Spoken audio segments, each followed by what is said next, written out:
Bonjour à toutes et à tous.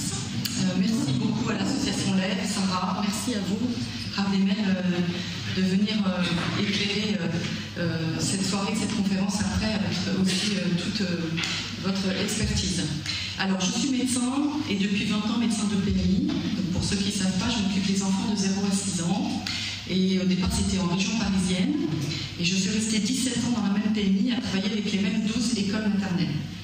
Et on fait des tests de dépistage et on est appelé quand il y a un enfant qui est en difficulté.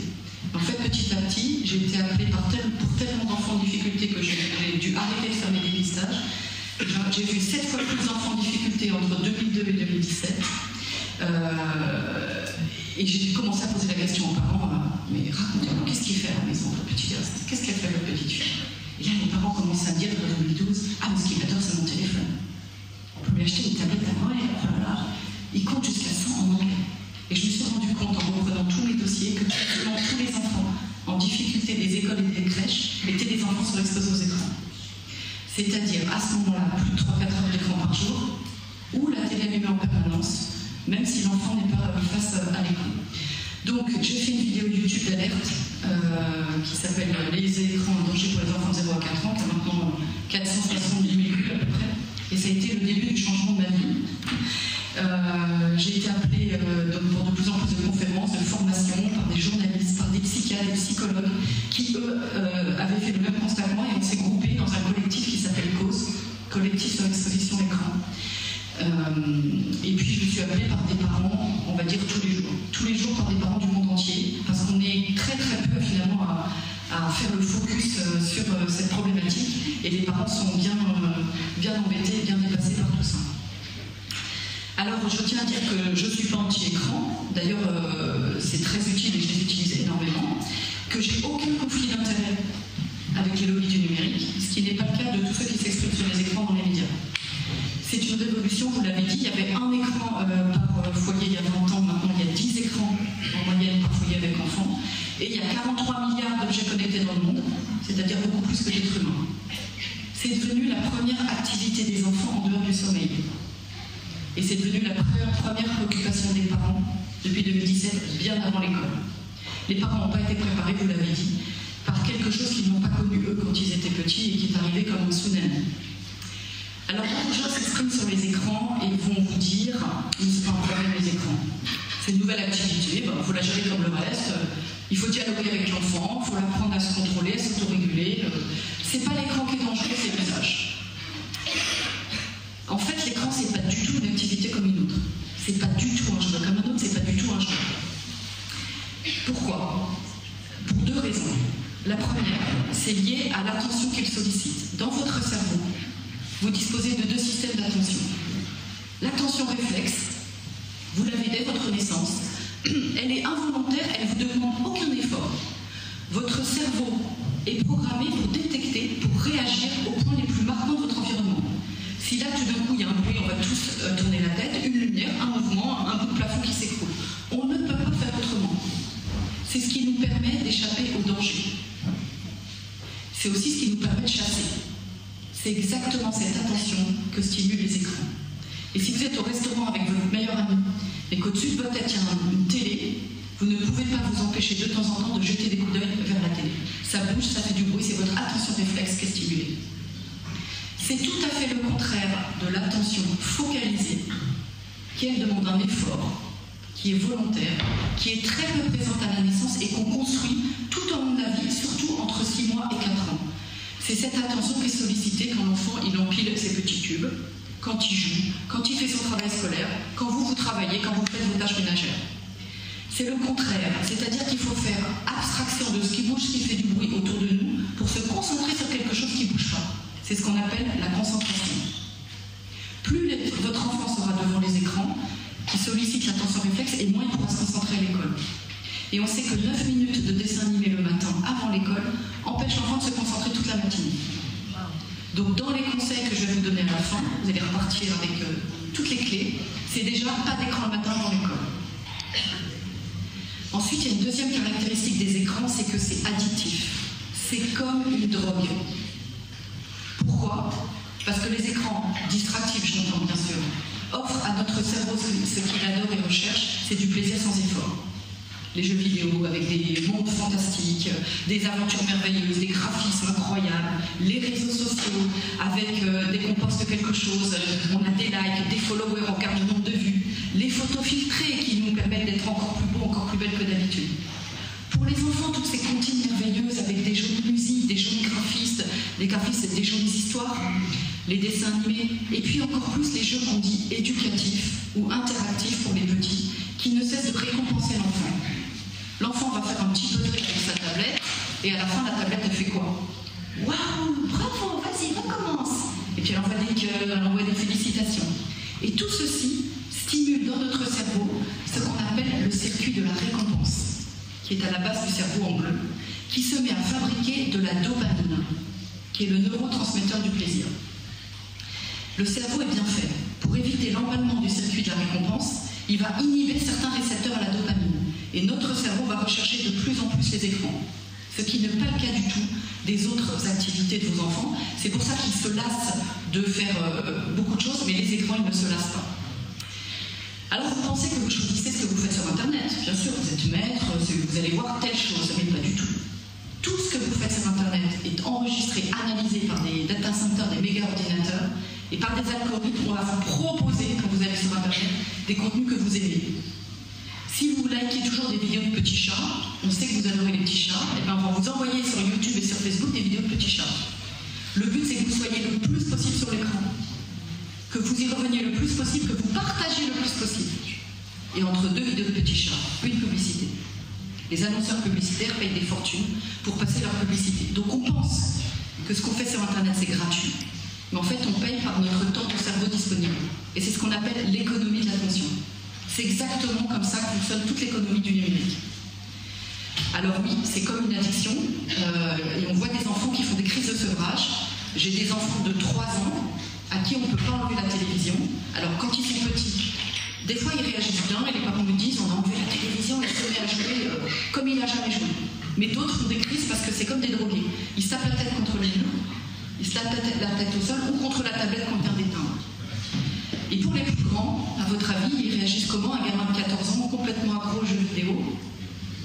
Alors en général, ils insultent leurs parents, voire ils les frappent, voire ils cassent tout. Et la police et le SAMU nous disent être de plus en plus appelés dans des familles pour des adolescents violents, alors qu'il n'y a pas de problématique qui expliquerait la violence dans cette famille-là. La nuit, les parents me disent, il y a 3 ans, il sait que notre smartphone charge dans notre chambre, alors il vient, il prend le smartphone qui charge, il se cache sous le lit et va sur YouTube. Est-ce que les enfants, la nuit, se lèvent pour jouer à la poupée, faire un puzzle ou bâtir un château? Non. Donc, quand on vous dit que les écrans, c'est une activité comme une autre, c'est faux. C'est absolument pas une activité comme une autre. D'ailleurs, l'Organisation mondiale de la santé, en février 2022, a ajouté à la CIM 11, classification internationale des maladies, le trouble de jeux vidéo, l'addiction aux jeux vidéo. On attend que ce soit pour tous les écrans. Alors peut-être que la vraie signification du logo de Facebook, finalement, c'est ça. Donc je pense que c'est la première fois qu'on parle d'addiction pour les enfants. Et à l'hôpital Robert Debré, comme dans tous les hôpitaux pédiatriques maintenant en France, dans les services de pédopsie, ils ont ouvert des services addiction pour les 6-18 ans. En 2013, 1% des enfants accueillis étaient des enfants accros aux écrans. En 2020, c'est 90% des enfants. C'est à tous les âges. Quand vous proposez n'importe quel jouet à un bébé et un smartphone, il choisira le smartphone. Quand un plus grand, entre faire un exercice de maths et jouer à Fortnite, il n'y a pas photo. Le cerveau va choisir Fortnite.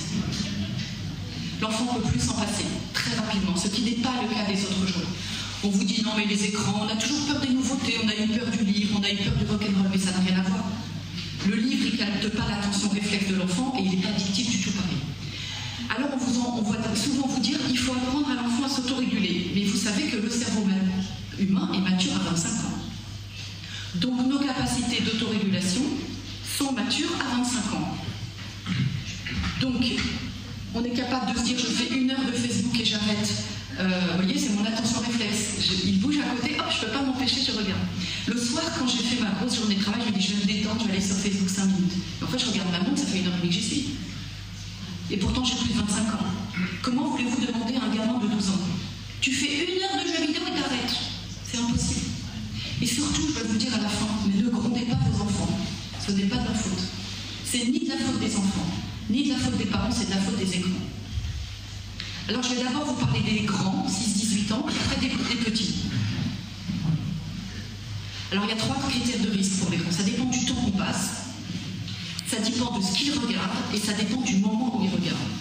Alors avant d'aborder les troubles psychiques, il y a quand même des troubles physiques qui sont maintenant avérés par l'ANSES notamment. Sur les yeux, la lumière bleue des écrans, oui, est toxique pour la rétine. C'est pour ça qu'on a une augmentation très importante des DMLA, dégénérescence maculaire liée à l'âge. Et c'est pour ça qu'on dit qu'il faut faire une pause toutes les 20 minutes, il faut mettre des lumières avec des filtres anti-lumière bleue, voilà. C'est toxique. Quand l'enfant il joue avec des jouets, le jouet il ne voit pas de la lumière directement dans les yeux. En plus, la lumière bleue elle est 50 fois plus forte en énergie que n'importe quelle lumière. Et puis il y a une augmentation de la myopie. Dans les écoles, on met de plus en plus de lunettes parce que les enfants sortent de moins en moins dehors et ne travaillent plus leur vision de loin. Ils sont à l'intérieur, sur les écrans à 30 cm.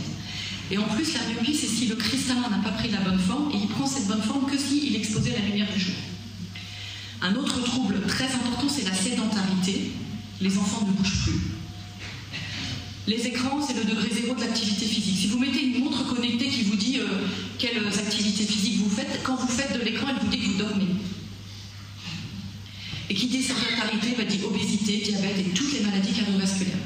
Une étude de l'ANSES, encore en 2020, nous dit que la moitié des 11-14 ans sont à risque sanitaire très important parce qu'ils ont plus de 4h30 d'écran par jour et moins de 20 minutes d'activité par jour. Dans l'activité physique, ils comptent monter et descendre les escaliers. Et puis les ondes, qui sont classées cancérogènes 2B par l'OMS, donc on a une forte présomption de cancérogénicité des ondes. Alors les troubles psychiques, je vais vous citer. Alors quand on vous dit aussi autre chose, il n'y a pas d'études sur les écrans, on ne sait pas encore si c'est toxique, etc. C'est complètement faux. Vous pouvez aller voir sur Internet, sur PubMed. Il y a aujourd'hui plus de 6200 études internationales qui montrent un lien très net. Plus les enfants sont sur les écrans et plus ils développent des troubles. Vous avez une étude de 2018 qui dit que dès 2 heures d'écran par jour, le cerveau fonctionne moins bien. Le langage, la mémoire, l'attention, la réactivité. Et une autre étude montre que dès 1 heure par jour, l'enfant il a du mal à se concentrer, il est mal dans sa peau, il maîtrise moins ses émotions, il a plus de mal à se faire des amis dans la vraie vie, il a du mal à l'effort. C'est très important l'effort. Sans effort, vos enfants ne peuvent pas arriver à l'école. Et puis ils sont isolés souvent. Avant, il était OK pour aller pour faire des sorties, puis maintenant qu'il a son jeu vidéo, il ne veut plus. Et puis au-delà de 5 heures d'écran par jour, on a une nette augmentation de la dépression et des tentatives de suicide, et notamment à cause des réseaux sociaux.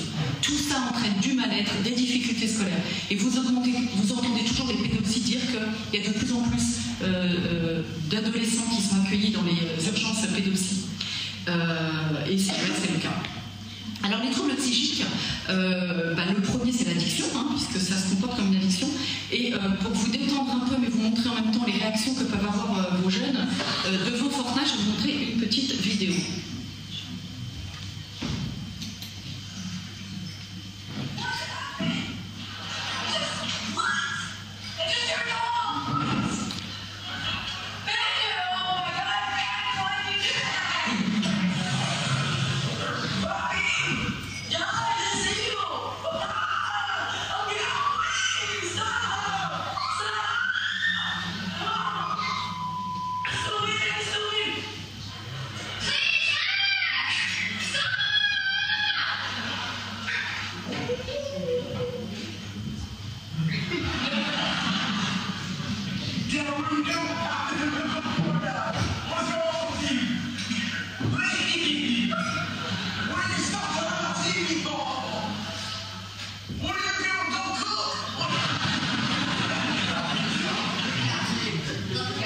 Voilà, donc c'est marqué un peu ce coup de l'humour parce que comme c'est pas tout drôle, c'est important aussi de prendre un peu de recul.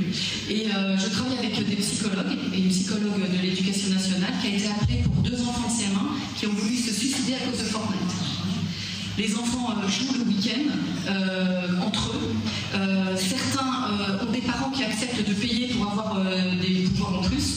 Et il y a 2 enfants de médecins qui, eux, n'avaient pas le droit d'avoir de l'argent pour être plus forts. Et donc, l'autre enfant se moquait toujours d'eux. Et un jour, ils ont été prendre les médicaments dans la pharmacie de leurs parents. Et à la cantine, ils ont avalé les médicaments. Ils s'en sont sortis, bien sûr. Mais pour vous montrer l'impact que ça a sur nos enfants. Alors, évidemment, les troubles de l'attention. Il y a énormément d'enfants qui ne se concentrent pas dans les écoles. Et puis, tous les troubles apparentés au trouble 10. Le premier trouble 10, c'est le TDAH, trouble de l'attention avec hyperactivité, plus 43% en 8 ans. Tous les troubles 10 ont augmenté de façon incroyable. 10% dans les chiffres officiels, mais quand on parle avec les enseignants, c'est un tiers de la classe. Il y en a qui est dyspraxique, l'autre qui est dyslexique, l'autre qui est TDAH, l'autre qui est dysgraphique, dysorthographique, dyscalculique, ils sont tous 10. En fait, il y a évidemment des troubles qui n'ont rien à voir avec les écrans, et des TDAH qui n'ont rien à voir avec les écrans. Mais l'enfant, il a des troubles de la concentration avec les écrans. Donc si les médecins, dans leur logiciel, ils ne pensent pas aux écrans parce que c'est nouveau, parce qu'ils ne sont pas été formés sur les écrans, ils vont diagnostiquer cet enfant TDAH, ils vont le mettre sous traitement. Alors qu'en fait, il suffirait, entre guillemets, d'arrêter l'écran. Dyspraxique, c'est toutes les difficultés qu'on a avec les mains, mais les enfants, ils ne jouent plus. Ils sont juste avec leur pouce et leur manette. Donc ils ont des difficultés de motricité fine. Dysgraphie, c'est tout ce qui est graphisme, donc c'est pareil. Et la dyslexie, c'est les confusions de lettres, la difficulté à lire. Mais les enfants, avec les écrans, ont un trouble de la perception dans l'espace, de la perception des éléments entre eux dans l'espace. Et quand vous êtes dyslexique, vous confondez le P et le Q, le D et le B. Et donc on peut diagnostiquer un enfant dyslexique alors qu'il ne l'est pas. Et que dire des multidys? On a de plus en plus d'enfants multidys. Et ça, c'est souvent des enfants sont exposés aux écrans. Donc par rapport à l'attention, on a dit déjà, pas d'écran le matin, je l'ai remis ici. La difficulté à l'effort, évidemment, l'intolérance à la frustration, j'en ai parlé. Les troubles du sommeil, on dort de moins en moins. C'est pas juste d'être fatigué comme conséquence le lendemain, c'est le cerveau qui fonctionne moins bien. L'enfant, il est à l'école, mais son cerveau est resté sur l'oreiller. Et une étude de 2020 nous dit que de 6e à la terminale, 27% des enfants sont sur les écrans la nuit. 34% sont réveillés par des notifications. Et 26% programment un réveil en pleine nuit pour aller voir ce qui s'est passé sur les réseaux sociaux. C'est pour ça que le deuxième conseil, c'est pas le soir avant de se coucher et évidemment pas la nuit. Si vos enfants ont un smartphone, il ne faut pas qu'ils l'aient la nuit. Et puis, j'ai mis en bleu ensemble l'anxiété, l'agressivité, le mal-être, la dépression. Parce que tout ça dépend évidemment du temps qu'ils passent sur les écrans et du temps qu'ils passent en moins dans la vraie vie à tisser des vraies relations. Mais ça dépend aussi de ce qu'ils regardent. Et nos enfants regardent des choses de plus en plus inadaptées et de plus en plus jeunes. Je vous citerai tous les films d'horreur et les films qui font peur comme Squid Game, déconseillés au moins de 16 ans. Et quand je fais des interventions, alors pas dans l'école où je vais demain, j'ai bien compris, mais en CM1, CM2, quasiment toute la classe l'a vu, même des maternelles, ce qui a poussé des directeurs d'école à donner des mots à tous les parents pour dire que les enfants jouaient à Squid Game dans la cour de récré. Donc vous connaissez tous Squid Game. Donc j'ai pas le temps de trop, mais donc c'est des gens qui sont surendettés, qui sont invités à participer à des jeux d'enfants. S'ils gagnent, ils gagnent je ne sais plus combien de millions d'euros, et s'ils perdent, ils sont éliminés. Donc les gens participent. En fait, quand ils sont éliminés, ils sont tués. Et donc dans la cour de récré, quand ils jouent 1, 2, 3 soleil, et quand l'enfant a perdu, les autres le massacrent. Ou bien ils font comme ça, pour montrer qu'ils l'ont tué. Vous avez tous les films d'horreur récents sur Netflix comme Dahmer. Les jeux vidéo violents et à caractère sexuel comme GTA, un des jeux les plus vus, c'est pas qu'un jeu de voiture, où il y a des scènes de torture et des scènes à caractère sexuel très prononcées. Vous avez ici une scène où le personnage principal a un rapport sexuel avec une prostituée, et ensuite il l'écrase avec sa voiture pour récupérer l'argent. Alors quand je vais dans les écoles, je dis qui a vu ça, qui joue, alors ils sont tout fiers, ils lèvent la main. Je leur dis, mais c'est interdit pour votre âge. Oui, mais on n'a pas peur, ça ne nous fait rien. Mais ça ne te pose pas de problème que ça ne fasse rien de tuer, de faire souffrir. Et là, je leur explique que pour entraîner les soldats dans les armées, en fait, on les fait jouer des heures et des heures à des jeux vidéo violents, et à la fin, ils peuvent tuer sans empathie. Alors, les risques des réseaux sociaux. Évidemment, comme je vous l'ai dit, tout ce que vos enfants font sur Internet, c'est analysé. L'addiction, parce que c'est le FOMO. Vous savez ce que c'est le FOMO? Fear of missing out. On a toujours peur de louper quelque chose. Il y a quelqu'un qui a posté un truc sur Snapchat, sur Insta, le groupe classe WhatsApp. Et donc vos enfants vont sans arrêt sur les réseaux sociaux. Les contenus que se partagent vos enfants, qu'est-ce qui fait le feu? Qu'est-ce qui fait le buzz sur Internet? C'est pas l'éloge de la paix, de la douceur, de l'amour, de la beauté. C'est pas des chants et des oiseaux qui volent dans le ciel. C'est quoi? C'est tout ce qui fait peur, le sexe, le trash, la violence. Et comme ce que veulent les plateformes, c'est qu'on soit le plus possible sur nos écrans, mais ils partagent surtout des contenus morbides. Et dernièrement, dans le Courrier international de novembre, j'ai vu que le groupe Wagner, donc qui fait la guerre en Russie, fait l'apologie de la haine et de la violence sur Internet. En fait, ils filment les tortures et les exécutions de soldats qui font à coups de massue et le mettent sur TikTok. Des centaines de vidéos d'exécution à la massue et 1 milliard de vues. C'est un exemple. Autre risque de ma liste à l'après-vert, c'est les standards de beauté. Tous vos enfants, quand ils vont sur Internet et sur les réseaux sociaux, voient des gens qui sont beaux, qui sont riches, etc. En plus, c'est souvent des photos trafiquées, retravaillées, etc.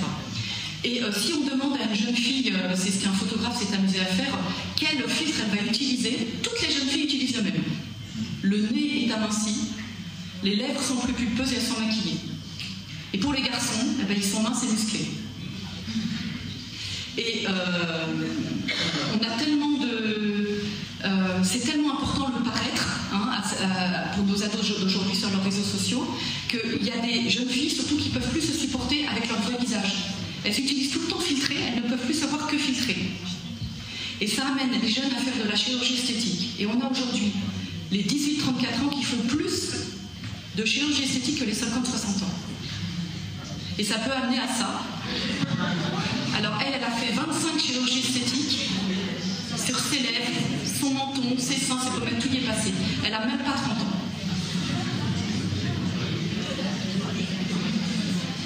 Alors l'autre risque, c'est le cyberharcèlement.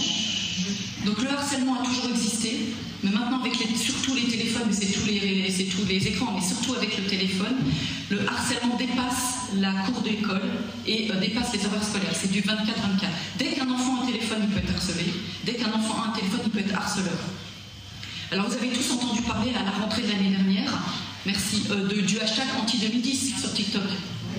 Donc, le hashtag, c'était d'aller se moquer, d'aller insulter, d'aller frapper tous les gamins qui rentraient en 6e. Donc il a été partagé plus de 40 millions de fois. Le ministère de l'Éducation nationale a fait supprimer le hashtag sur TikTok, mais c'était déjà propagé sur tous les réseaux sociaux. Ça va extrêmement vite. Ce que les enfants ne peuvent pas se dire en face, ils se le disent sur les réseaux sociaux, d'ailleurs les adultes aussi. Personne dirait des choses aussi horribles à quelqu'un en face. Mais avec les écrans, il n'y a plus de filtre, il n'y a plus de retenue. Le cyberharcèlement, les chiffres officiels, c'est 800 000, mais certaines associations nous disent qu'il y a plutôt plus de 2 millions d'enfants harcelés aujourd'hui. Ça a augmenté de 57% pendant le confinement. C'est un quart des enfants. Bon, en fait, ils sont tous concernés. Parce que vous avez le harceleur, la victime, et il y a tous ceux qu'on vu sur les réseaux sociaux, la photo, le commentaire, la moquerie. Donc la victime, elle ne voit pas qu'il y a seulement le harceleur, elle voit qu'il y a toute l'école qui a vu, qui a commenté. Un quart des cyberharcelés sont suicidaires. Et l'année dernière, il y a 20 enfants qui se sont suicidés en France pour cette raison. 2 fois plus de tentatives de suicide chez les moins de 15 ans entre 2019 et 2020, et ça a commencé avant le Covid. Et vous avez tous entendu, parce que c'est très médiatisé, l'histoire du petit Lucas, 13 ans, qui s'est pendu parce qu'il était particulièrement harcelé sur les réseaux sociaux. Il y a Dina qui s'est tuée en novembre 2021, 14 ans, et quand la mère a été interviewée par les journalistes, on lui dit « mais ça a commencé quand ?» Et la maman a répondu « ça a commencé quand tu lui as acheté son téléphone ». L'autre risque, c'est les challenges mortifères, dont le plus connu est le challenge du foulard. Donc ça existait avant, mais avec le téléphone, ça se propage. L'idée, c'est que vous mettez un foulard autour de votre cou et vous restez le plus longtemps sans respirer. C'est ce qui a valu la mort du petit Archie au mois de juillet. Vous en avez tous entendu parler en Angleterre, 12 ans.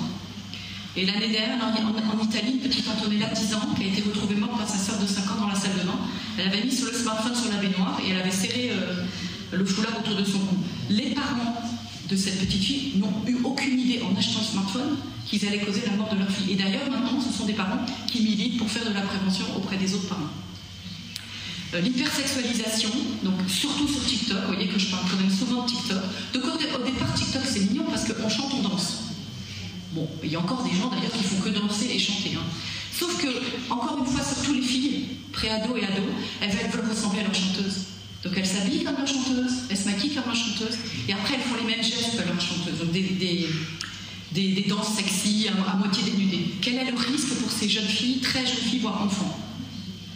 Ben, le risque, c'est que quand vous donnez accès à Internet à vos enfants, vous les reliez aux 7 milliards d'humains de la planète. et vous les reliez aux prédateurs sexuels et aux pédophiles. Parce que où vont les pédophiles? Là où il y a les enfants. Et aujourd'hui, où sont les enfants? Sur TikTok. Donc évidemment, le pédophile ne dit pas « j'ai 50 ans, je suis pédophile ». Il dit je ne sais pas moi, je m'appelle Léo, j'ai 12 ans, c'est joli, recommence, on pourrait se donner rendez-vous à la sortie de l'école. Et il y a comme ça des faits divers, il y en a eu très récemment, hein, des ados de 14 ans qui ont dit qu'elle allait dormir chez une copine, elle pensait rencontrer un jeune garçon dont elle était tombée amoureuse avec TikTok, et en fait, elles se sont fait agresser par un pédophile. Donc ça, les parents n'ont pas du tout conscience de ça, et les enfants non plus. Omegle, alors ça c'est un réseau social où vous trouvez les gens par hasard. Les personnes mettent leur vidéo, leur caméra et ils se filment tout le temps. Et pourquoi nos enfants vont sur Omegle? Parce que les influenceurs et les youtubeurs qui font des vidéos finissent la vidéo et disent « retrouve-moi sur Omegle ». Donc nos enfants vont sur Omegle en espérant par hasard trouver les influenceurs. Et en fait, qu'est-ce qu'ils trouvent? Encore une fois, tous les pédophiles sont sur Omegle. Donc ils cherchent leurs influenceurs, leurs youtubeurs, et ils se retrouvent avec des pédophiles. Alors la pornographie, à votre avis, combien il y a de sites porno dans le monde? Alors c'est plus de 4 millions. Et c'est plus facile aujourd'hui d'aller sur un site porno que d'aller acheter une baguette de pain. C'est en 2 clics, gratuit, 24 heures sur 24. Première année d'exposition moyenne, c'est 9 ans. Et le problème, c'est que c'est, comme je vous ai dit, de plus en plus trash. Donc c'est vraiment centré sur le plaisir de l'homme qui, lui, est centré sur des pratiques sexuelles de plus en plus violentes, dégradantes pour la femme. Alors le risque d'être confronté pour nos enfants à ce genre d'image, c'est d'être traumatisé. Les psychologues n'hésitent pas à parler de viol psychologique, c'est une effraction dans l'affect de vos enfants. La deuxième chose, c'est qu'on a des enfants qui deviennent accros et addicts au porno. Donc moi, on m'a adressé un enfant de 11 ans qui ne pouvait plus s'en passer. Donc toute la journée, ils se passent des vidéos porno, ils se masturbent, ils ne peuvent plus s'en passer. Et s'ils arrêtent, eh ben, physiquement, ils ne supportent plus. Le cœur se met à s'accélérer, ils se mettent en sueur, en transe, ils ne peuvent plus supporter. Donc on a vu un enfant de 12 ans qui a voulu se suicider parce qu'il disait « je suis monstrueux, je n'arrive pas à m'arrêter ». Donc ces enfants, on les hospitalise. C'est service de pédopsie. Et puis l'autre risque, hein, c'est que les enfants reproduisent ces scènes sur des plus petits. Et donc, voilà, vous avez un petit garçon de 10 ans qui reproduit des scènes de sodomie de fellation sur ses 2 petits frères. Et vous avez comme ça des scènes extrêmement inquiétantes. Et on a de plus en plus d'agressions sexuelles d'enfants sur enfants. La lutte contre les violences sexuelles et sexistes est une priorité. Mais il faut commencer par arrêter de gaver nos enfants de ces images. Et le Haut Conseil entre les hommes et les femmes qui a sorti son rapport en septembre a interrogé des jeunes de 18 à 24 ans. Ils sont extrêmement inquiets en nous disant que la société est en train de fabriquer des générations perdues. Et quand on les interroge, un jeune sur 4 déclare avoir déjà eu des rapports sexuels non consentis. Une femme sur 5 de moins de 24 ans a déjà subi un viol ou une agression sexuelle. Et une jeune femme sur 2 a déjà vécu un acte ou un propos sexiste à l'école et a déjà subi des remarques sur son physique ou sa tenue. Alors beaucoup vont vous dire, mais c'est pas grave, il faut en parler à vos enfants. Alors déjà, à quel âge faut-il parler du porno à nos enfants, sachant qu'ils tombent dessus très tôt avec les téléphones notamment. 70% des contenus pornographiques de nos enfants sont vus sur le téléphone. Et ensuite, les enfants, ils n'ont pas envie d'en parler. D'abord, ils ont honte. Ensuite, ils ont peur de vous faire du mal. Et ensuite, ils n'ont surtout pas envie que vous leur preniez leur téléphone. Et puis, la dernière chose dont je voulais parler, c'est tout nouveau, je n'en parlais pas il y a encore 3 mois, c'est la dysphorie de genre. Alors c'est quoi la dysphorie de genre? C'est tous ces garçons qui se sentent filles qui veulent se transformer en filles, et toutes ces filles qui se sentent garçons qui veulent se transformer en garçons. Alors, il y en a de plus en plus, hein, plus de 4000% en quelques années, des enfants qui n'ont même pas pubère de 10 ans. Et en fait, on s'est rendu compte que c'était notamment lié aux réseaux sociaux. Parce que les enfants qui passent une période un peu difficile, qui se disputent avec leurs parents, qui se posent des questions sur eux, sur leur identité, etc., vont sur les réseaux sociaux et tombent sur les vidéos des lobbies LGBT qui leur montrent la tête. Quoi. Mais oui, tu t'es demandé si c'était pas un garçon, mais moi c'est pareil. Surtout parle plus à tes parents, t'inquiète pas, je vais te conseiller un médecin, un psychologue. Et on a aujourd'hui des médecins et des psychologues qui, au bout d'une consultation, signent l'autorisation à la chirurgie définitive de changement de sexe avant la puberté. Donc je vous conseille ce livre qui s'appelle « La fabrique de l'enfant transgenre » de Caroline Eliakev qui explique tout ça. Et tout à l'heure, quelqu'un est venu me dire « Mais ce petit Lucas là, qui a 13 ans, personne ne se pose la question quand même, il sait déjà qu'il est homosexuel à 13 ans. » On a de plus en plus d'enfants qui se disent homosexuels mais avant 15 ans. Alors qu'avant, souvent, c'était des adultes qui mariaient, qui se rendaient compte que finalement, ils n'étaient pas heureux et qu'ils étaient homosexuels. Maintenant, on a des enfants. Et en fait, il y a une espèce de mode vraiment qui se répand avec les écrans et avec les réseaux sociaux sur cette homosexualité et ces dysphories de genre. Alors, les réseaux sociaux sont déconseillés en dessous de quel âge? 13 ans. À votre avis, quel est le pourcentage d'enfants de 11-12 ans sur les réseaux sociaux? Exactement, c'est 87%. 87% des préados de 11-12 ans sont sur les réseaux sociaux. Et quand on nombre de temps passé sur les écrans, le dernier que j'ai pour les 8-11 ans, c'est 5 heures par jour. Les 11-14 ans, c'est 8h23 par jour d'écran. Alors je vais vous parler des tout petits. Et ensuite, je vous donnerai les clés que j'ai développées petit à petit à force de faire des consultations et d'aider les parents. Alors les tout petits, on se dit, non mais de toute façon les tout petits, ils ne sont pas devant les écrans. Ben si, ils ont 3 heures d'écran par jour. Et encore, il y a un écran qu'on oublie tout le temps, c'est lequel? C'est la télé allumée en fond, même si personne ne la regarde pas. À votre avis, combien de familles laissent par habitude ou par besoin la télé allumée en fond? Ben, c'est 47% officiellement. Ça veut dire qu'il y a 47% des tout petits 0 à 3 ans, regardez chez eux, qui sont surexposés aux écrans. Alors j'ai pas peur de le dire. Les écrans pour les tout petits, c'est toxique, c'est du poison pour leur cerveau et leur développement. De 3 façons. Si l'enfant est face à l'écran, si l'écran est allumé toute la journée même s'il ne la regarde pas, et si les parents utilisent trop leurs écrans. Et je vais vous parler de la technoférence. C'est l'interférence des outils numériques dans la relation humaine. Et ça a d'abord été décrit dans le couple par un psychologue américain, McDaniel. Les couples se parlent de moins en moins, passent de moins en moins de temps ensemble s'il y a beaucoup d'écrans. Et d'ailleurs, il y a un sondage qui dit que 34% des adultes préfèrent se passer de sexe que de leur smartphone. Et puis après, ça a été décrit chez les enfants. Les parents sont de plus en plus sur leurs écrans. Alors, à votre avis, vous passez combien de temps sur votre téléphone en dehors de votre travail? Le dernier chiffre que j'ai, c'est 5 heures. 5 heures par jour. Les parents sont avec leurs enfants physiquement, mais psychiquement, ils ne sont pas là. Et ça, c'est déjà le cas pour les tout petits. Et on a de plus en plus de mamans et de papas qui donnent le biberon ou qui allaitent avec le smartphone. Parce qu'on se dit, pendant qu'il allaite, j'ai rien à faire, je vais regarder mes mails ou mes réseaux sociaux. Mais en fait, il se passe quelque chose d'extrêmement important quand le bébé tète, que ce soit au biberon ou que ce soit au sein, il crée une relation d'attachement avec son parent. Il le regarde, il y a un échange par le toucher, par le regard, par tous les sens, par l'intention. Vraiment, il y a une communion qui est extrêmement importante. Si la maman ou le papa regarde son téléphone, la relation est coupée. Si c'est une fois dans la journée, c'est pas grave.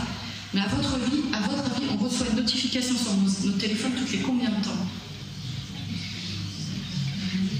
On reçoit une notification sur nos téléphones tous les 40 secondes. Vous ne pouvez pas faire autrement. Si là ça s'allume, d'ailleurs je l'ai éteint exprès, parce que quand en conférence il s'allume, je regarde, je ne peux pas faire autrement. Quand vous entendez la notification, vous allez juste voir ce qui se passe. Mais quand vous êtes avec vos enfants, vous coupez la relation.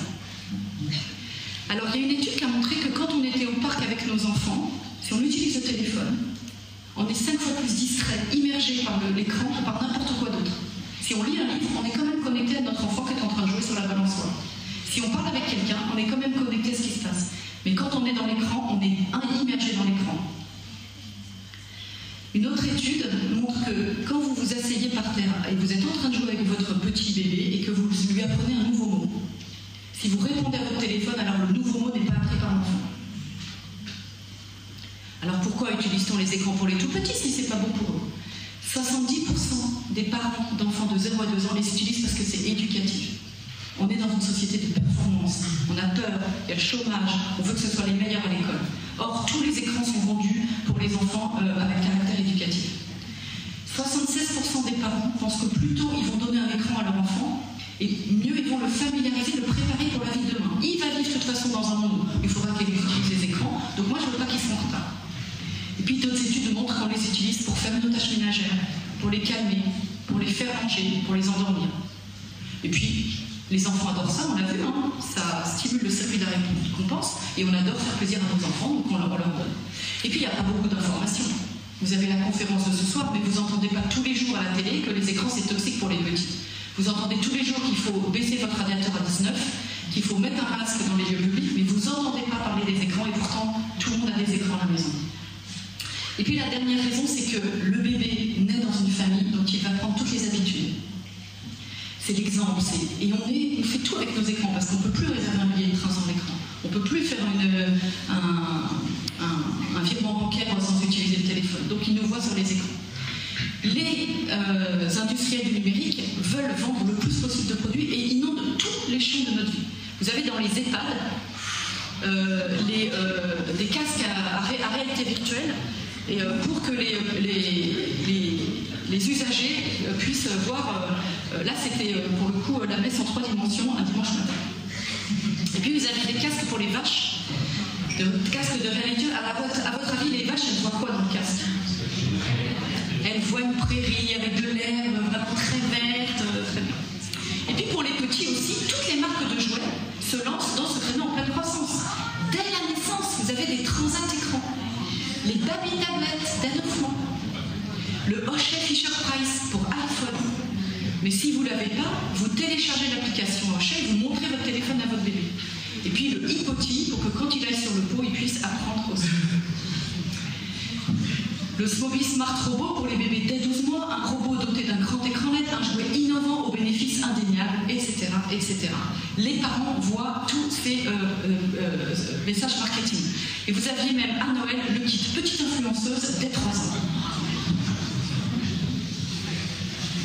Alors le tout petit, on l'a vu, il a besoin de lier une relation extrêmement forte à ses parents, qu'on appelle la relation d'attachement. Il a besoin de 2 choses, l'enfant. Des relations humaines, fréquentes et de qualité, notamment avec ses parents, et d'explorer le monde réel en 3 dimensions avec tout son corps et tous ses sens. Et cette relation d'attachement, elle est vitale pour le bébé. Il existe au monde, il prend confiance en lui, il est en sécurité affective, il explore le monde parce qu'il a ce lien d'attachement avec ses parents, parce qu'on le regarde, parce qu'on le touche, parce qu'on le berce, parce qu'on aligne nos émotions aux siennes. Et ensuite, le bébé va explorer et stimuler tous ses sens. La vision, l'audition, le toucher, le goût, l'odorat, le mouvement. Et tous ces sens envoient des informations. C'est chaud, c'est froid, c'est lourd, ça bouge, ça pique. Et ces informations, en arrivant au cerveau, c'est elles qui déclenchent la création de connexions cérébrales. Et il se crée dans le cerveau du tout petit 1 million de connexions cérébrales par seconde, à condition qu'ils soient en relation avec des humains et en relation avec le monde réel. Il a besoin de bouger, c'est ce qu'on appelle le sens proprioceptif, de ressentir son propre corps, se situer dans l'espace, se représenter son corps, développer sa motricité. Le bébé a aussi besoin de sortir dehors et notamment dans la nature, car dans la nature, le bébé va avoir ses sens stimulés encore plus qu'à la maison. Il va sentir le vent, les odeurs, le froid, le chaud, la pluie, ramasser plein de petites choses par terre dont il va sentir les textures différentes. Or, les enfants sortent de moins en moins dehors aujourd'hui. On dit que 4 enfants sur 10 ne sortent pas. Et les enfants sortent moins dehors que les prisonniers. Les prisonniers sortent 2 heures par jour et les enfants, c'est 1 heure par jour. Et on le sait grâce à la lessive, le skip. Parce que les lessives se désolent de voir de moins en moins de ventes. Parce que quand vous mettez un enfant devant l'écran, il est propre à la fin, il ne se salit pas. Alors que quand il va jouer dehors, il est sale. Chez les petits, vous avez autant de troubles que chez les plus grands. Évidemment, les troubles de l'attention. On a des enfants de maternelle qui ne peuvent pas rester sur la petite activité de l'école plus de quelques secondes. Ils ne peuvent pas rester assis sur la chaise. Ils ne peuvent pas rester concentrés. Ils bougent, ils sortent. L'addiction, évidemment, même chez les tout petits, des enfants de 2 ans qui ne peuvent plus se passer des titounis. Les retards de langage qui ont explosé. Le bébé, pour apprendre à parler, a besoin qu'on lui parle. Alors vous me dites, c'est pas grave, parce que je lui ai mis Choupi. Donc il entend parler. Mais en fait, il y a des études qui montrent qu'il faut que ce soit un humain en face de lui qui lui parle pour qu'il apprenne à parler. Il y a une expérience américaine très intéressante. En 2005, ils ont pris 42 enfants de 2 ans. 21 enfants, la moitié, regardent à travers une fenêtre une dame qui explique qu'elle cache un doudou sous un canapé. L'autre moitié, 21 enfants de 2 ans, regardent exactement la même scène, une dame qui cache son doudou sous le canapé, à travers un écran de même taille que la fenêtre. Ensuite, il faut montrer tous les enfants dans la salle. Tous les enfants qui l'ont vu à travers la fenêtre retrouvent le doudou. Et seulement la moitié des enfants qui l'ont vu à la télé. Tout ce que vos enfants, quand ils sont petits en préverbal, voient sur l'écran ne prend pas de sens pour eux, ils ne peuvent pas apprendre à parler. Ils parlent, ils répètent, mais ils ne comprennent pas ce qu'ils disent. Alors vous me dites, mais non, mais docteur, moi,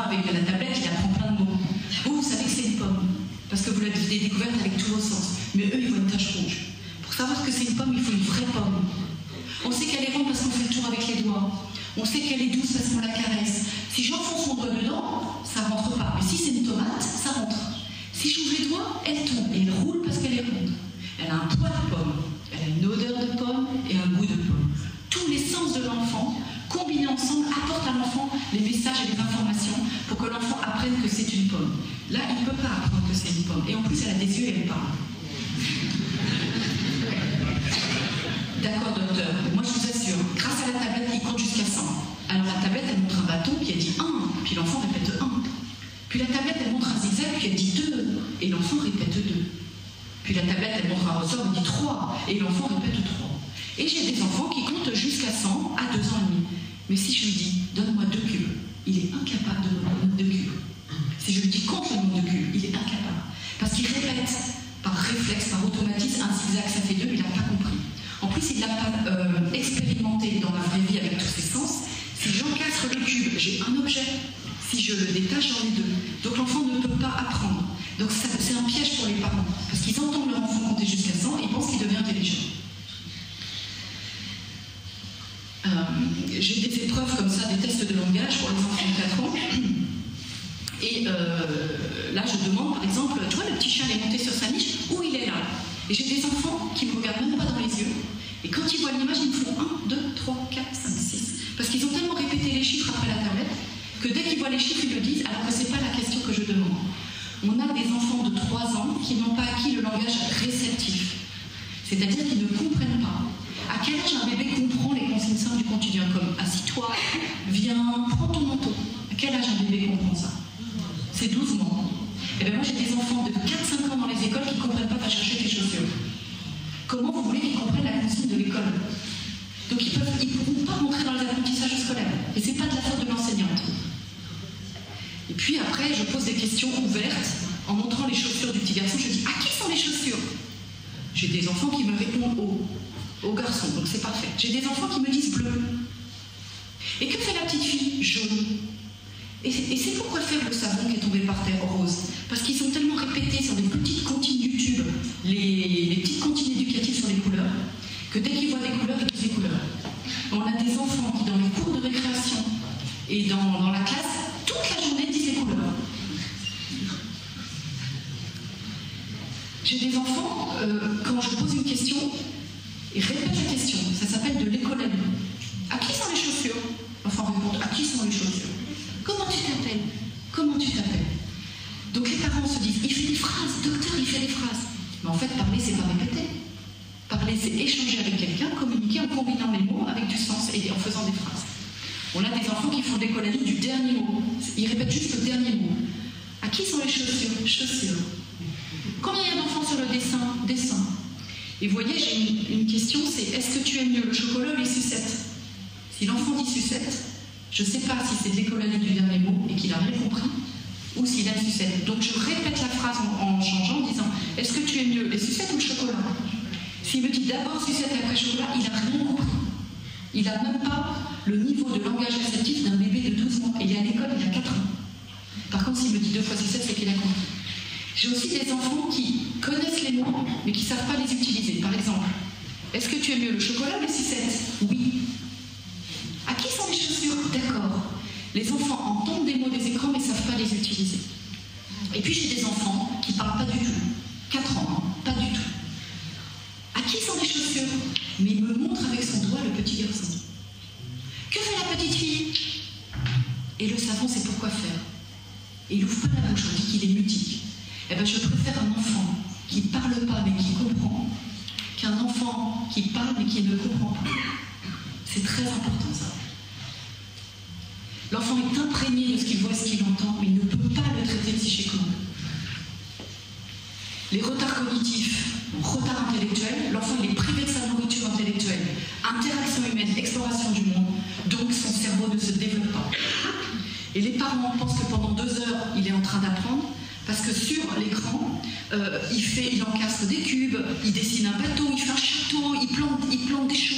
Mais en fait, pour le cerveau, ne compte que ce qu'il fait dans le vrai monde en 3 dimensions. Donc pour le cerveau, l'enfant ne fait que ça pendant 2 heures. Donc en fait, il ne se passe rien d'intéressant dans le cerveau de l'enfant quand un tout petit est sur l'écran. Et je vais vous montrer l'effet de la télévision en arrière-plan, même si l'enfant n'est pas devant tout le temps, sur un petit garçon de 20 mois.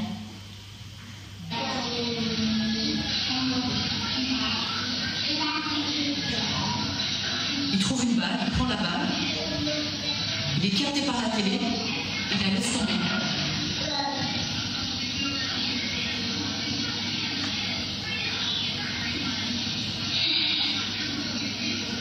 Donc il est incapable d'explorer le jeu, d'explorer son environnement correctement, parce qu'on entend la télé sur la gauche, et on entend que c'est des dessins animés. Il a trouvé un petit truc par terre. Qu'est-ce qu'il va en faire? Il est capté par la télé, et il jette.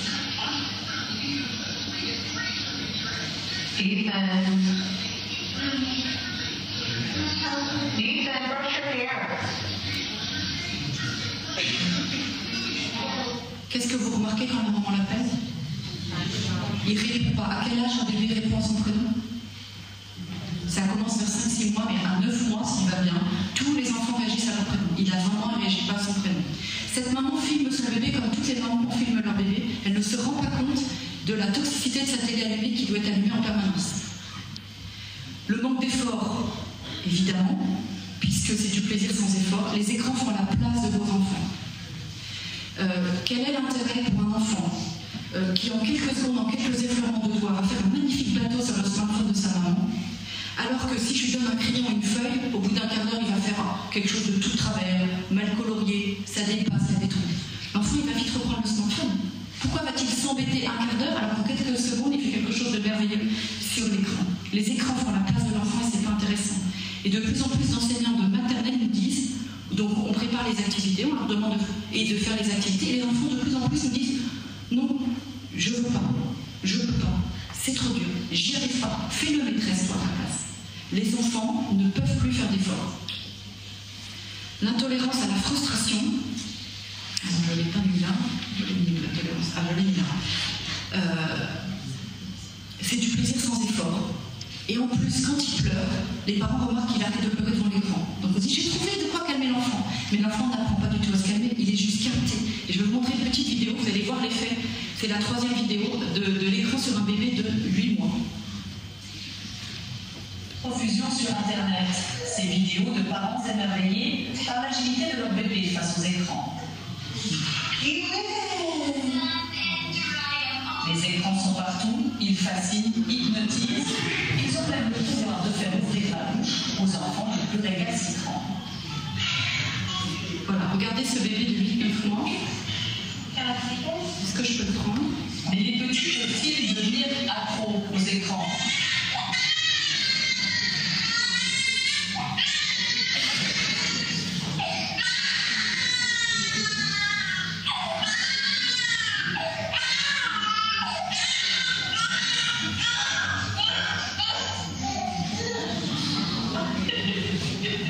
Donc, comment elle réagit la mère? Elle rigole, elle n'a aucune notion du danger qu'elle fait courir à son bébé. Et vous avez vu comment il hurle par terre et comment il se calme en 1 seconde.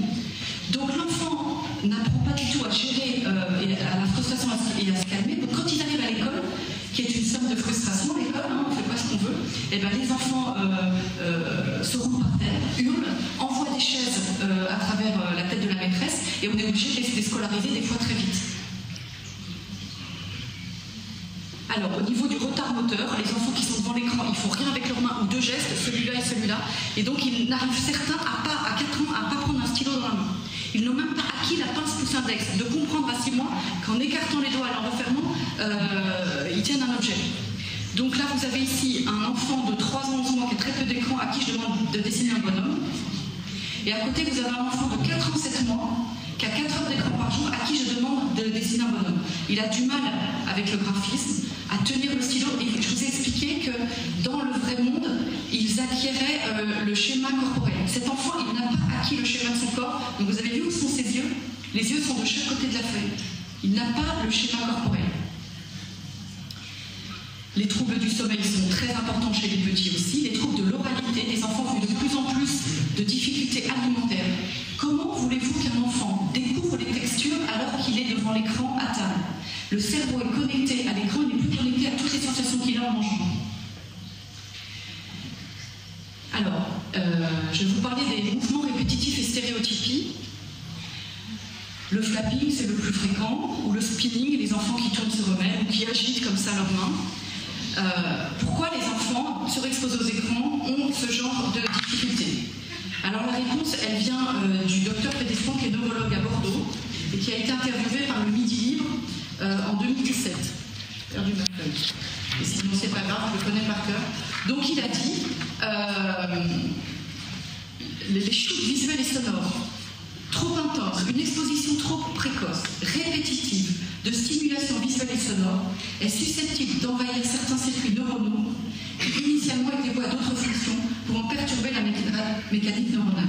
Ça veut dire que non seulement chaque minute où votre tout petit est devant l'écran, c'est une minute perdue de relation avec un humain et d'exploration du monde, donc de développement, mais qu'en plus, il est bombardé de choses visuelles et sonores qui entraîneraient la création de mauvaises connexions dans le cerveau qui prend la place des bonnes. Et à 18 mois, 2 ans, le cerveau a créé des milliards de connexions, je vous l'ai dit. Pour éviter la surcharge, il va en détruire une partie. Il ne va pas détruire les mauvaises connexions cérébrales, ce serait trop bien. Il va détruire les connexions les moins utilisées. Parce qu'il se dit, si l'enfant ne les utilise pas, c'est qu'il n'en a pas besoin. Donc si l'enfant a 4 heures d'écran par jour et 1 heure de bon environnement cognitif, jusqu'à 18 mois, il se développe normalement, et à 18 mois, il répond plus à son prénom. Il fait plus de câlins à ses parents, il est dans sa bulle et il fait du flapping. Et les troubles graves de la relation et de la communication qui ne cessent d'augmenter, j'en avais un par école en 2002, on en a maintenant 2 par classe. L'enfant, il a toujours besoin du regard de ses parents, même avant de parler, il communique par son corps, par ses intentions, par ses yeux. S'il sollicite le regard de ses parents et que ses parents sont sur les écrans, s'il répète cette sollicitation et qu'ils sont de nouveau sur les écrans, au bout d'un moment, il va arrêter de solliciter ses parents. Et si en plus on lui offre une tablette, donc on lui donne le téléphone, la communication est complètement rompue. Les parents me disent, mais ils jouaient tout seuls, ils étaient débrouillés tout seuls. Je me suis dit, il est autonome, j'ai pas vu le mal à ça. Et si vous avez un enfant qui a des troubles de la communication et qui fait des stéréotypies, les parents regardent sur Internet et qu'est-ce qu'ils trouvent? L'autisme, les troubles du spectre autistique, qui est un diagnostic clinique. Ça ne se diagnostique pas avec une IRM, on fait passer des tests. Si l'enfant ne répond pas à son prénom, il n'y a pas d'attention conjointe, il a des stéréotypies. Si on ne pose pas la question des écrans, ces enfants sont diagnostiqués autistes alors qu'ils ne sont pas autistes. Alors toutes ces difficultés à l'école, un enfant qui ne peut pas se concentrer, qui ne parle pas, qui ne comprend pas, qui a du mal à gérer ses émotions, on demande une aide à l'école. On demande une AESH. Vous en entendez parler beaucoup en ce moment. Accompagnant pour élèves en situation de handicap. Et pour avoir une AESH, on fait un dossier à la MDPH, Maison départementale des personnes handicapées. Donc tous ces enfants ont besoin d'une aide, vraiment, rentrent dans le circuit de handicap alors qu'ils n'auraient jamais dû y entrer et jamais dû avoir ces difficultés. Et ça correspond tout à fait aux chiffres de l'éducation nationale. Vous avez ici le nombre d'enfants MDPH entre 3 ans et 11 ans, entre 2010 et 2021. On voit que les troubles physiques, troubles auditifs, visuels, viscéraux, représentent aujourd'hui très très peu de dossiers MDPH. La majeure partie des dossiers MDPH maintenant, c'est des troubles intellectuels et cognitifs les plus importants. Le cerveau ne se développe pas devant les écrans, des troubles du psychisme et les troubles du langage. Et non seulement c'est les plus importants, mais regardez, ils ne cessent d'augmenter. Alors qu'il n'y a pas plus d'enfants qui ont des troubles auditifs ou visuels. Et il y a tellement de diagnostics d'autisme de fait que depuis 3 ans, ils ont sorti le diagnostic d'autisme des troubles psychiques. Et regardez, c'est le graphe de droite, autisme. Tellement c'est en augmentation. Ces enfants, on les met sous traitement. Ritaline ou Concerta quand ils ne se concentrent pas. Risperdal quand ils sont agressifs. Mélatonine quand ils dorment pas. Et puis, je vais essayer d'avancer vite parce que je vois que l'heure passe. Les petits aussi sont exposés à des contenus traumatisants. Dès que vous mettez vos enfants sur Internet, ils peuvent être exposés à des contenus dangereux. Et 43% des 0-2 ans sont sur Internet. Parce que maintenant, les titounis, Netflix, tout ça, YouTube, c'est sur la télé. On met une petite comptine et on s'en va faire autre chose. Sauf qu'il ne faut jamais partir. Parce que j'avais un jour un enfant de 4 ans qui regardait un dessin animé de course de voiture. YouTube propose après une vraie course de voiture. YouTube propose après un clip de rap et une course de voiture. Et des filles dénudées. Et la vidéo d'après, c'était des contenus sexualisés. Une autre petite fille de 6 ans qui devait faire un exposé sur les chevaux. Elle va sur Google, elle met étalon. Ben, elle n'a pas vu que des chevaux. Des petits qui regardent Squid Game, qui jouent à GTA. Une petite fille de 5 ans, extrêmement angoissée, qui pleure tous les matins en arrivant à l'école.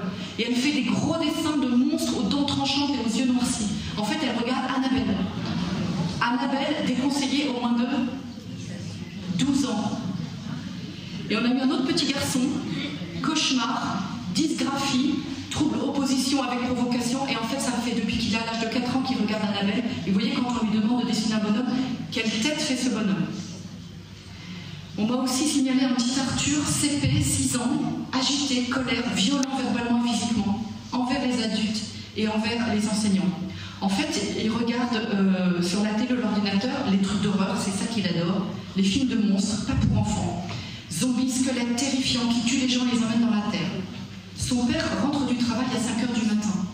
Il lui donne son smartphone pour aller faire la sieste. Mais il fait attention, il télécharge que des jeux en adéquation avec l'âge de son fils. Mais Arthur a vu tous les épisodes de Squid Game en cachette. Car il lui suffit d'appuyer sur le micro de la barre Google et de dire Squid Game. Et comme ses parents sont abonnés à Netflix, les épisodes se téléchargent automatiquement. Les parents sont persuadés de gérer très efficacement les écrans. C'est pour vous montrer comment c'est difficile tout ça. La peluche Pepi Plotter, est-ce que tout le monde connaît? Donc, vous pouvez l'acheter pour 18,95 et c'est sur tous les marchés. Je vous le dis parce que c'est pas du tout une peluche pour enfants. C'est tiré d'un film d'horreur. Poppy Playtime réservé aux adultes.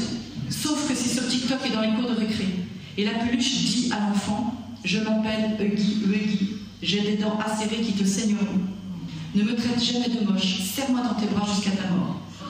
Et des psychologues nous alertent pour nous dire qu'ils voient de plus en plus d'enfants anxieux, qui ont peur, qui ne dorment pas, qui sont violents à cause de cette peluche. On a peur des inconnus, des accidents, des maladies, mais on n'a pas peur des écrans. Parce que tout le monde a des écrans. Et puis on adore regarder les infos à table, les séries ou jouer aux jeux vidéo. Alors les écrans ont envahi progressivement la maison. Alors comment gérer les écrans? Si l'enfant est surexposé, il faut réussir le difficile sevrage. Avant 6 ans, si votre enfant a un trouble, ça peut être les écrans, donc il faut supprimer tous les écrans. Tous les écrans pour lui, tous les écrans en sa présence. Il faut aussi supprimer tous les jouets lumineux et sonores. Parce qu'ils stimulent le cerveau de façon semblable aux écrans. Donc si on veut que le cerveau, grâce à sa plasticité cérébrale, détruise les mauvaises connexions de nos écrans et recrée les bonnes, il faut éteindre les jouets qui font du bruit de la lumière. Évidemment, vous arrêtez de lui donner votre téléphone. C'est à vous, c'est le vôtre, vous mettez un code. On a dit tout à l'heure qu'il y avait une maman qui avait mis un code, mais l'enfant attend qu'elle le pose sur la table, il est encore allumé, et donc il le prend. Donc vous l'enfermez dans un coffre-fort, il faut l'éteindre, voilà. C'est très difficile. Il faut frustrer l'enfant. Il peut faire une crise, se taper la tête contre les murs. Si vous n'y arrivez pas, c'est pas de votre faute. Faites-vous aider par quelqu'un de votre entourage, une grand-mère qui va le sortir, qui va faire de la pâte à modeler. N'hésitez pas à aller dans les lieux d'accueil par enfants, d'aller sonner au PMI. Mais sachez qu'il y a encore des professionnels qui ne connaissent pas l'effet des écrans. Vous pouvez voir un médecin qui va diagnostiquer votre enfant quelque chose de très grave alors que c'est les écrans. Je ne sais pas la proportion de médecins qui est au courant maintenant, c'est de plus en plus pour les écrans, mais malheureusement, ce n'est pas encore tous. Il n'y a aucun risque d'arrêter les écrans. On n'est pas obligé d'attendre, alors qu'un bilan chez l'orthophoniste, il y a 2 ans d'attente. Et ça n'empêche pas de faire tout le bilan. Si votre enfant a des troubles qui ressemblent à l'autisme, vous allez en liste d'attente pour faire le diagnostic et vous arrêtez les écrans. Il faut évidemment changer ou prendre de nouvelles habitudes. On éteint tous les écrans quand l'enfant est là, c'est-à-dire la télé et votre téléphone. Quand l'enfant est couché, quand l'enfant est chez la nourrice, vous jetez sur vos écrans et vous faites votre temps d'écran. C'est pour ça qu'il faut une charte familiale, parce que vous avez des grands frères, des grandes sœurs. C'est pareil pour vos ados. Donc il faut vraiment des règles familiales. Et l'enfant va se déconnecter des écrans et se reconnecter au monde. Les parents me disent, il découvre qu'il a un petit frère. Il touche le chien, il découvre une plante, il touche les murs, il regarde les voitures. Parlez à votre bébé dès la naissance. Jouez bien sûr et sortez dehors dans la nature. Les parents me disent, qu'est-ce qu'on doit faire encore, docteur, pour lui apprendre? Je dis, mais vous n'avez pas besoin de lui apprendre. Il suffit de vivre avec lui dans le monde réel, en connexion avec lui, et votre enfant va apprendre et se développer. Et avant que votre enfant maîtrise le langage, ne lui apprenez surtout pas les chiffres, les couleurs, l'alphabet et les phrases. Ce n'est pas du langage, c'est un réflexe. Évidemment, s'il n'est pas surexposé, ou pour un tout petit qui va bientôt naître, le plus facile c'est de commencer tout de suite. Ne donnez aucun écran jusqu'à 2-3 ans, avant les bagages synaptiques. Le mieux c'est 5 ans. Toute minute devant un écran, c'est une minute de temps perdu d'apprentissage et de développement. Mais si vous voulez commencer à 2 ans, c'est pas toxique et vous pouvez lui mettre 15 minutes de petits dessins animés par jour, en respectant les 4 pas de Sabine Duflo. Les 4 pas de Sabine Duflo, c'est pas d'écran le matin, je vous l'ai dit à cause de l'attention. Pas d'écran au repas, à cause des problèmes d'alimentation et parce que c'est le seul, des fois, les moments privilégiés de rencontre. Pas avant de se coucher, on l'a dit, pour la lumière bleue, le mouvement, l'excitation du cerveau. Et pas dans la chambre de l'enfant, pourquoi? Parce que sur YouTube, il commence par un dessin animé, il peut très vite faire autre chose, vous devez être à côté, pour qu'il soit quand même connecté avec vous et pas tout seul devant l'écran. Donc vous devez toujours être avec votre petit. Donc si vous mettez l'écran pour faire votre vaisselle, c'est loupé. Et puis adapté à l'âge. Tout ce que vous laissez faire sur les écrans doit être adapté à l'âge. Il y a des dessins animés extrêmement rapides, extrêmement violents pour un tout petit. Pour les tout petits, je vous conseille ça. Anne Trotro, Maya l'abeille, Petit ours brun, Mocha, etc. Le reste, c'est souvent trop rapide. Bien sûr, si mamie, papy habitent à l'autre bout du monde, on peut faire un Skype de temps en temps. Mais pas 2 heures tous les jours. Mais 3-4 minutes 2 fois par semaine, c'est pas pareil qu'un dessin animé. Il y a une interaction, un alignement des émotions. Quand on a un tout petit dans la famille, on fait une charte familiale. Toute la famille, les cousins, la cousine, ne doivent pas allumer leurs écrans quand le petit est là. Des boîtes d'activités pour occuper l'enfant. Un sac à bidouille, parce qu'un enfant ne peut pas attendre 1 heure chez le médecin dans la salle d'attente sans rien faire ou dans le train. Donc on lui amène un sac avec des jouets.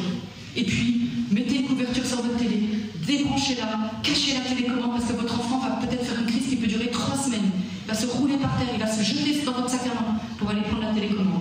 Et vous pouvez faire la méthode Macron, c'est une dame qui me l'a donnée il y a 2 semaines quand j'étais à Besançon. Alors ça marche très bien.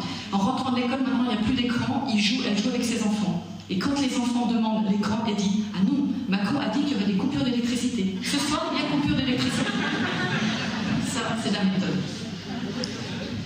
Donc vous allez entendre que si vos enfants sont sur les écrans, c'est de votre faute, vous avez qu'à leur proposer autre chose. Mais absolument pas.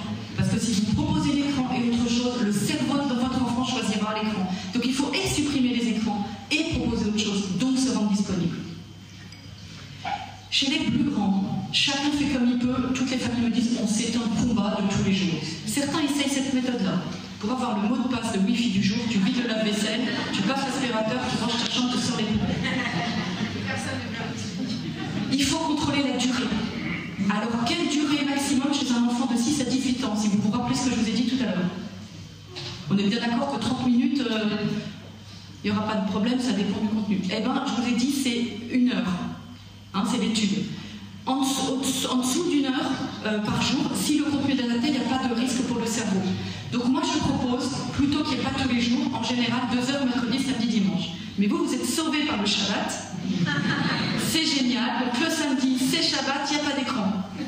Donc vous faites 2 heures mercredi, dimanche, ou 3 heures mercredi, dimanche, il aura sa dose. Bien sûr, les contenus doivent toujours être adaptés. Un enfant de 12 ans peut jouer à FIFA avec son cousin. Vous pouvez regarder le samedi soir un film adapté à l'âge de vos enfants que vous aurez choisi ensemble. Mais attention, ne les laissez pas tout seuls, surtout sur Internet. Vérifiez l'âge des jeux vidéo. Évidemment, pas de réseau social avant 13 ans. Et puis, les 4 pas de Sabine Duflo, pareil pour vos enfants. Pas le matin, pas au repas, pas avant de se coucher, pas dans sa chambre. Et pour les grands, je vous propose ces outils-là. Et le plus important, c'est le planning. On ne planifie pas le Monopoly ou de jouer au foot, mais les écrans, vous êtes obligés de planifier parce qu'il va vous tanner tout le temps. Et quand vous serez fatigué, vous allez craquer. Donc ici, je fais des consultations écran qui durent 1 heure et je demande aux familles de faire le planning avec moi. Cet enfant, il avait le droit à 1 heure de jeux vidéo le lundi. Vous voyez, 4 heures le samedi. Pourquoi 4 heures le samedi? Parce que les enfants que je vois, ils ont 12 heures, 15 heures d'écran par jour. Je ne peux pas faire 2 heures 2 fois par semaine. Donc je lui dis, on va déjà faire une demi-journée le samedi, une demi-journée dimanche sans écran. Pendant qu'il n'a pas d'écran, je lui demande de faire la liste de tout ce qu'il aime faire. Et vous listez tout ce qu'il aime faire. Et vous remplissez les temps d'écran pour ce qu'il aime faire. Cuisiner, pêcher, aller faire un laser game, jouer au foot. Et je demande aux parents, quand votre enfant n'a pas d'écran, vous non plus, vous n'avez pas d'écran.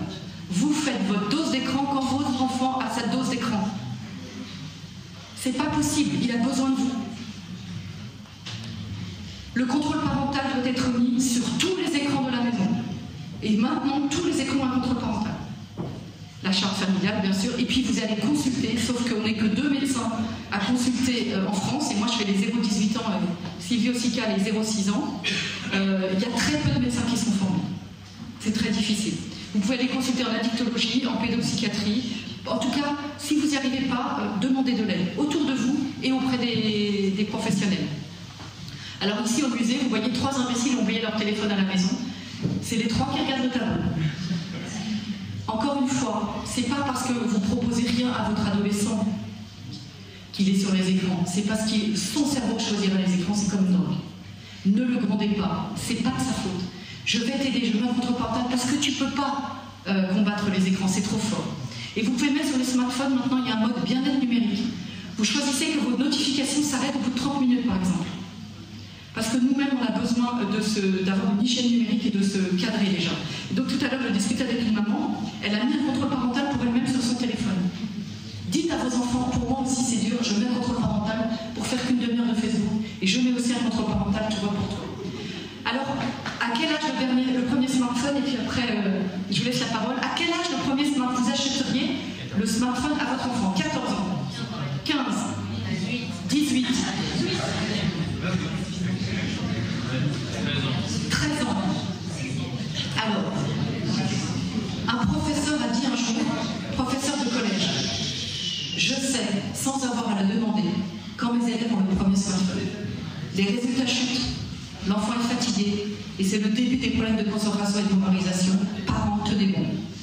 Et il a publié ce commentaire sur la page Facebook Parents uniques contre le smartphone avant 15 ans, que je vous recommande de consulter. C'est ce que je consulte le soir. Ça a été créé par une maman lyonnaise d'un enfant de 8 ans, qui est rentrée un jour, une petite fille de 8 ans qui est rentrée un jour avec des propos pornographiques que lui avait tenu un de ses camarades qui, lui, avait vu du porno sur le téléphone de son cousin. Et donc, il y en a plein de parents, de médecins, d'enseignants qui vous donnent des conseils. Par exemple, vous voulez mettre un contrôle parental sur la console ou le téléphone de votre enfant et vous avez un iPhone, on va vous dire quel contrôle parental mettre. Quels arguments donner à votre enfant pour résister, parce qu'il va vous tanner pour avoir le téléphone. Alors, je ne dis pas de smartphone avant 15 ans, mais on peut lui acheter un dumbphone. Smartphone, ça veut dire téléphone intelligent. Dumbphone, ça veut dire téléphone idiot. Les parents appellent ça le téléphone pour téléphoner. Les enfants appellent ça le frigo ou le 9 touches. Et quand ils arrivent au collège, ils regardent qui fait partie du clan des 9 touches. Quand vous allez sevrer votre enfant d'écran, c'est-à-dire lui donner des temps raisonnables, 2-3 heures, 5-6 heures par semaine, la première chose qu'il va vous dire, je m'ennuie. Je m'ennuie, je m'ennuie. Il va vous tanner jusqu'à temps que vous craquiez. Mais répondez-lui, mais ennuie-toi chérie. Parce que c'est extraordinaire pour votre enfant, et c'est vrai. Quand votre enfant ne reçoit aucune stimulation, son cerveau active ce qu'on appelle le réseau mode par défaut. C'est un réseau qui concerne plusieurs zones du cerveau qui se connectent entre elles, et tout ce qu'il a appris sont en train de faire sens. C'est là où il pense, où il crée, où il imagine, où il se projette. Vous savez, le matin, quand vous vous réveillez entre la nuit et la journée, ou quand vous êtes sous votre douche, ou quand vous vous promenez sans rien faire, c'est là où vous avez plein d'idées qui jaillissent. Ben, c'est exactement pareil pour votre enfant. Il faut qu'il y ait des moments où il ne soit pas stimulé. Et en plus, au bout d'un moment, il n'y a plus rien à travailler dans son cerveau, et là, il va trouver de quoi s'occuper. Alors, vous pourrez retenir, si vous voulez, les 5, 10, 15. C'est ce qu'on essaye de passer au niveau du gouvernement. Pas d'écran avant 5 ans, 1 heure maximum jusqu'à 10 ans, et pas de smartphone avant 15 ans. Pour tenir, rappelez-vous que les gens qui travaillent dans le Silicon Valley, dans les GAFA, Google, Amazon, Facebook, mettent leurs enfants dans des écoles où il n'y a pas d'écran jusqu'à l'âge de 14 ans. Une autre raison, s'il en fallait, c'est l'écologie et la planète. 10%, le numérique, c'est 10% de la consommation mondiale d'électricité. Il faut 84 millions de mètres cubes d'eau pour refroidir un data center. C'est le secteur qui émet le plus de gaz à effet de serre.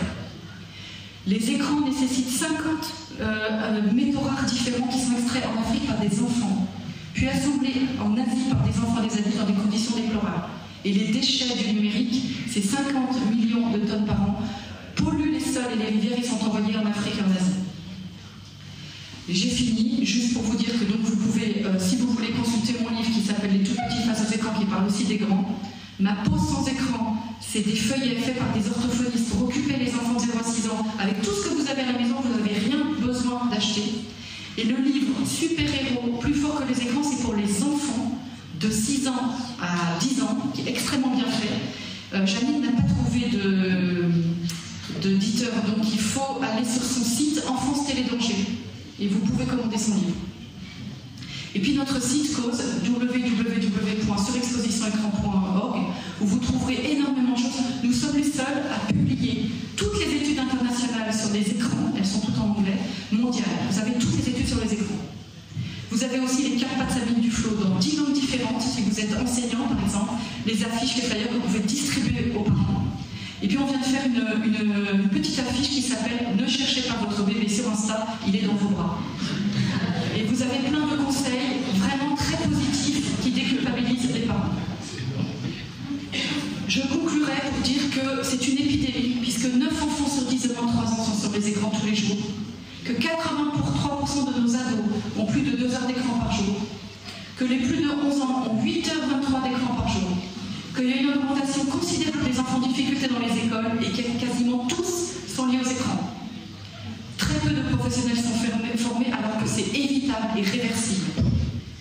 Si vous ne voulez pas que votre enfant devienne comme ça, tu ne peux pas faire glisser l'image. Il faut que tu ailles jusqu'au prochain tableau.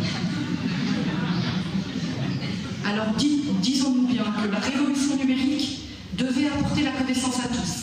En 10 ans, elle a privé des millions d'enfants de leurs compétences les plus élémentaires.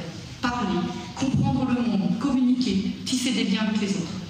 Alors, il nous reste encore une astuce pour limiter les écrans et offrir à notre famille une autre vie que devant les écrans. Je vous remercie pour votre attention.